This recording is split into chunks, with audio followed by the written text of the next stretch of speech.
दुनिया के दूसरे अमीर शख्स बने गौतम अडानी ने इतिहास यूं ही नहीं रच दिया है। Forbes real time billionaire index के मुताबिक अडानी की दौलत 155 अरब डॉलर हो गई है। इस खबर में अडानी ग्रुप के बिजनेस के बारे में बात करेंगे, जानेंगे अडानी ग्रुप किन सेक्टर में अपने कदम आगे बढ़ा रहा है।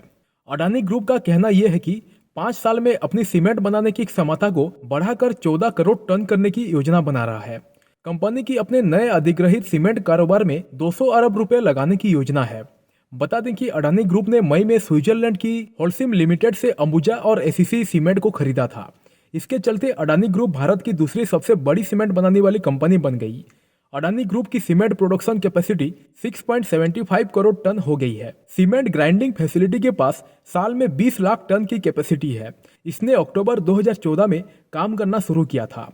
स्टॉक एक्सचेंज को हाल ही में दी गई सूचना के अनुसार जयप्रकाश एसोसिएट के बोर्ड ने कर्ज को कम करने में मदद के लिए कंपनी के अहम सीमेंट कारोबार को बेचने का फैसला किया है। जयप्रकाश पावर वेंचर्स ने कहा है कि उसका बोर्ड किसी भी संभावित खरीदार का नाम लिए बिना नेकरी सीमेंट ग्राइंडिंग यूनिट के साथ साथ अन्य गैर प्रमुख संपत्तियों को बेचने पर विचार कर रहा है। अडानी ग्रुप ने पिछले महीने कहा था कि वो 5 साल में अपनी सीमेंट बनाने की क्षमता को बढ़ाकर 14 करोड़ टन करने की योजना बना रहा है। अडानी ग्रुप की अपने नई अधिग्रहित सीमेंट कारोबार में 200 अरब रुपए लगाने की योजना है। एनडीटीवी के अधिग्रहण के बाद गौतम अडानी की इच्छा एक अंतर्राष्ट्रीय स्तर के मीडिया ब्रांड खड़ा करने की है।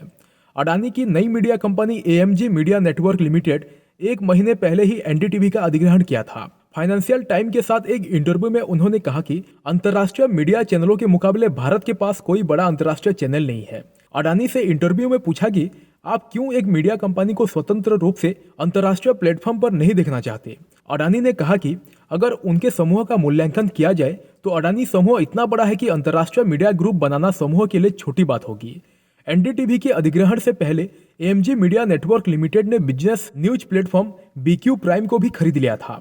बीक्यू प्राइम को पहले ब्लूमबर्ग क्वीन के नाम से जाना जाता था। उन्होंने कहा कि एनडीटीवी को खरीदना उनका दायित्व था, न कि कोई बिजनेस को लेकर अफसर। उन्होंने इसके बाद एनडीटीवी के संस्थापक प्रणब रॉय को कंपनी के हेड पद पर बने रहने की पेशकश भी की। सरकार के पक्ष में रहने को लेकर किए गए सवाल पर उन्होंने कहा कि मीडिया की स्वतंत्रता का मतलब ये है कि अगर सरकार ने कुछ गलत किया हो तो उसे गलत कहा जाए, लेकिन अगर सरकार ने कुछ सही किया है तो मीडिया को उसे भी लोगों तक पहुंचाना चाहिए। अडानी ग्रीन एनर्जी देश में बड़े स्तर पर ग्रीन एनर्जी सेक्टर में कार्य कर रहा है। इससे पहले मई 2022 में जैसलमेर में ही कंपनी ने 390 मेगावाट की हाइब्रिड पावर प्लांट का परिचालन शुरू किया था। हाल ही में जैसलमेर में शुरू किए गए 600 मेगावाट के पावर प्लांट को मिलाकर अडानी ग्रीन की रिन्यूएबल एनर्जी क्षमता बढ़कर 6.7 गीगावाट हो गई है। इसमें 1 गीगावाट की हाइब्रिड पावर का प्रोडक्शन भी शामिल है। ये विश्व में सबसे अधिक है। अडानी ग्रीन तेजी से रिन्यूएबल एनर्जी सेक्टर में अपने कदम तेजी से बढ़ा रहा है। कंपनी के पास मौजूदा समय में 20 गीगावाट का रिन्यूएबल एनर्जी का पोर्टफोलियो है। कंपनी का लक्ष्य इसे बढ़ाकर 2030 तक 45 गीगावाट तक करने का है। Adani ports and special economic zone limited एक होल्डिंग कंपनी है। कंपनी ढांचागत सुविधाएं उपलब्ध कराने के कारोबार में लगी हुई है। कंपनी मुख्य रूप से बंदरगाहों के विकास, बंदरगाह संचालन और बंदरगाहों की देखरेख और बंदरगाह स्थान पर multi product special economic zone विकसित करने और पोर्ट आधारित बुनियाद सेवाओं के कारोबार में शामिल है।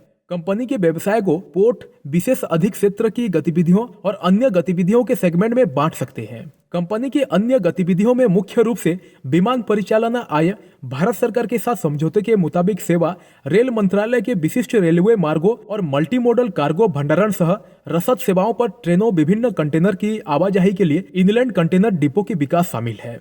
Adani ports and special economic zone limited Bharat का सबसे बड़ा बंदरगाह डेवलपर और ऑपरेटर कंपनी है। 2 दशकों से भी कम समय में इसने भारत पर बंदरगाहों के बुनियादी ढांचे और सेवाओं के एक अद्वितीय पोर्टफोलियो का निर्माण, अधिग्रहण और विकास किया है। इसके पास 10 रणनीतिक रूप से स्थित बंदरगाह और टर्मिनल है, जो कि देश की बंदरगाह क्षमता का 24% प्रतिनिधित्व करते हैं।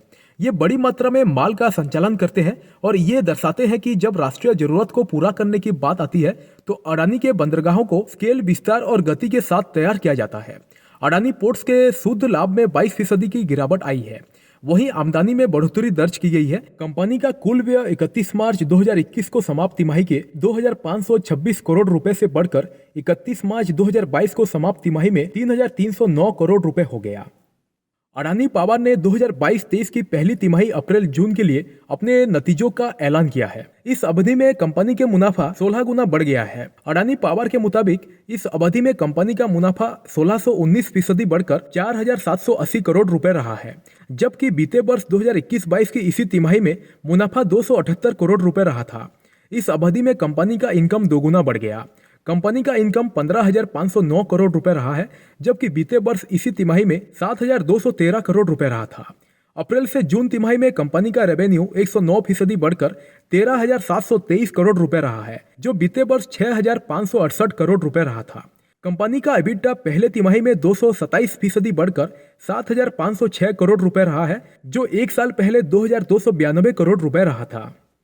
अडानी रोड ट्रांसपोर्ट लिमिटेड ने Gujarat road and infrastructure company limited में बाद की 56% हिस्सेदारी और स्वर्ण टोलवे प्राइवेट लिमिटेड में 100% हिस्सेदारी हासिल करने के लिए मैक्वेरी एशिया इंफ्रास्ट्रक्चर फंड के साथ एक निश्चित समझौता किया है। अडानी समूह द्वारा गुरुवार को जारी एक विज्ञप्ति के अनुसार अधिग्रहण सितंबर में बंद होने की उम्मीद 3,110 करोड़ रुपए के उद्यम मूल्य पर है। 56% हिस्सेदारी के अलावा ये GRICL में अधिग्रहण करने की योजना बना रहा है। ARTL अडानी इंटरप्राइजेस लिमिटेड की पूर्ण स्वामित्व वाली सहायक कंपनी पूर्व में IL&FS के स्वामित्व वाली 26% हिस्सेदारी के अधिग्रहण का मूल्यांकन करेगी। GRICL में शेष हिस्सेदारी गुजरात सरकार के पास है। तो दोस्तों, ये थी अडानी ग्रुप की सभी कंपनी और उसके इनकम के बारे में। वीडियो अच्छा लगा तो लाइक करके सब्सक्राइब जरूर करें। धन्यवाद।